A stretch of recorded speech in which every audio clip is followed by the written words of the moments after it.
to me is my descriptive, you know. And so it's like going in there and, I mean, they're assessing you.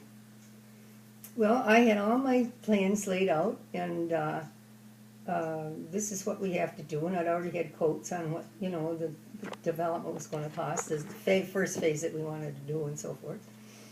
And so anyway, we got through the whole presentation and the summary and everything.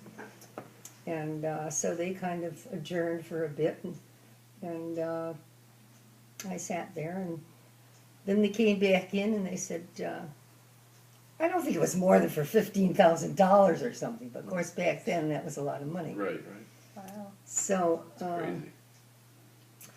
they said, well, we think we can approve this, but we will deduct the interest up front.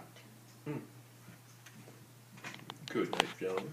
I said, thank you very much, gentlemen. I said, I don't need your money, Yeah. nor do I want your money If it's gonna be that. on your terms. Yeah. And I started to walk out the door. Now, if this didn't take guts and determination, I don't know where the hell it came from. Yeah. But I mean, You just I knew it was was right. on my feet and I had both fists up. And it said, thank you very much. I will see what happens down the line. I hadn't gotten 2 steps with my back turned to them. Oh, come back, come back, come back, you know. You're like, yeah. And Where was that up front? well, within 15 minutes, I had it on my terms. Strange how that worked out. Well, boy, that was the best lesson I ever had in Trial business. by fire, right? That was really Wow. the best. But who knows when you're an innocent young woman Right. and in a job or position that you have no right being in the first place. That's why they got rid of Janet Mead, because she didn't know her ass from a hole in the ground. But at least I had some business sense Well, obviously you felt and tried to put something together. strongly enough right then and there. Well, I never regretted, because going through everything that I went through for the next, I don't know, 5 or 6 or 7 years, I can't remember how long it was, when Bruce and Verlene Belden came through the door, and they had all their backers, they met all my terms, and by that time it was time for me to get out. It felt right. It felt right. Not even the But right meanwhile, I people. was so worn out, I had arranged for Tommy to go to private school. Well, that was a mistake.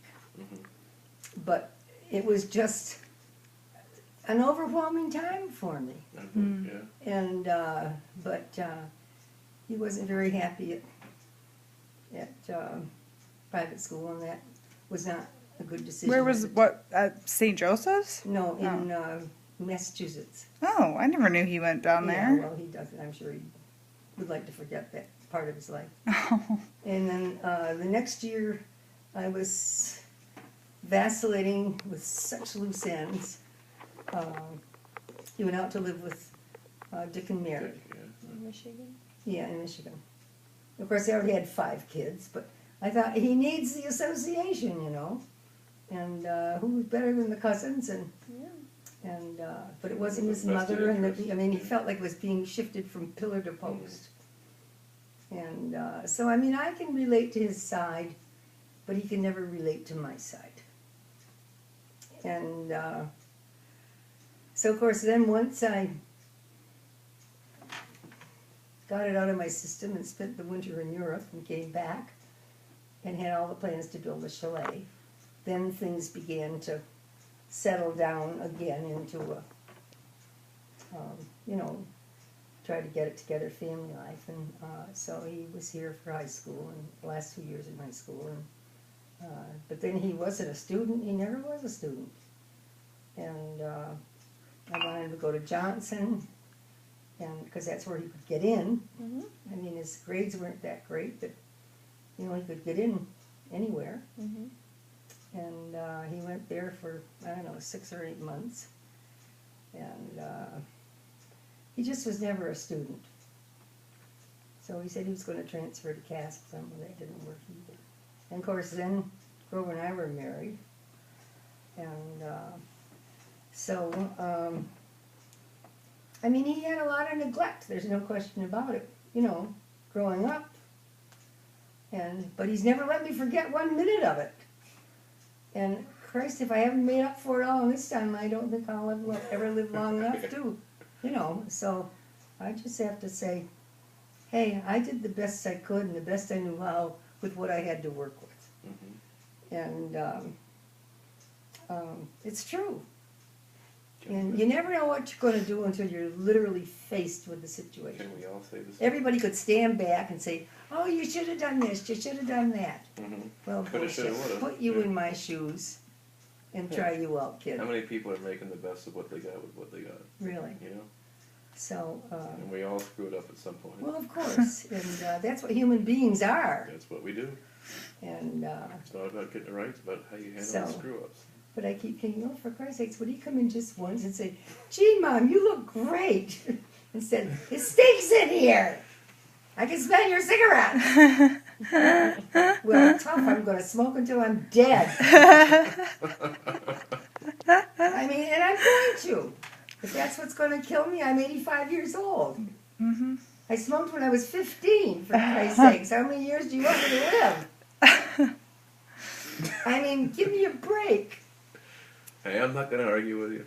No, I know I know you're better not. than that. I know, but I mean, it's a different generation here. And so he holds me accountable for every damn thing that went wrong in his life. Well, to me, that's a cop-out. I mean, people have to be responsible for themselves and their own actions after they get to be 18 years old.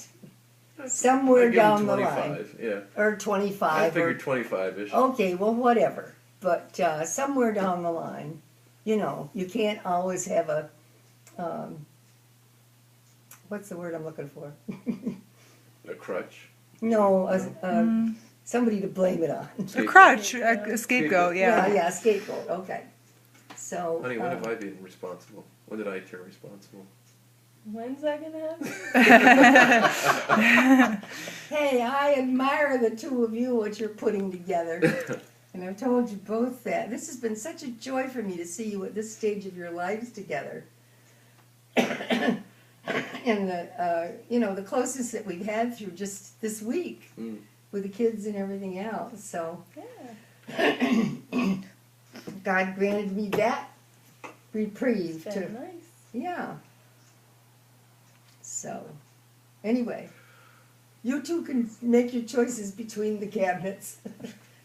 Carly. Christina already picked one. Maybe you better pick one and you can take one tonight. Mark it out. Well, I'm in the mood. So, anyway, that's my story, and that way you know a little bit more about me, and, you know, I haven't always been a grandmother and a great-grandmother. What? Well, but, you know, you and I had something really special going for many years there, and, you know, there were a few times when I could have chopped your mother's head off because you and I had, you know, a nice weekend planned. And after you'd been there about overnight, she'd call in the morning and say, I have to pick Christina up. And I said, this is my weekend. And you know, Yeah, bitch, step off. yeah. So, you know. So now you know me a little better, Carly? I got it all on video. Oh my God, no. Don't ever show it to your father. At least until after I'm dead. No. No. So, We had a lot of good times.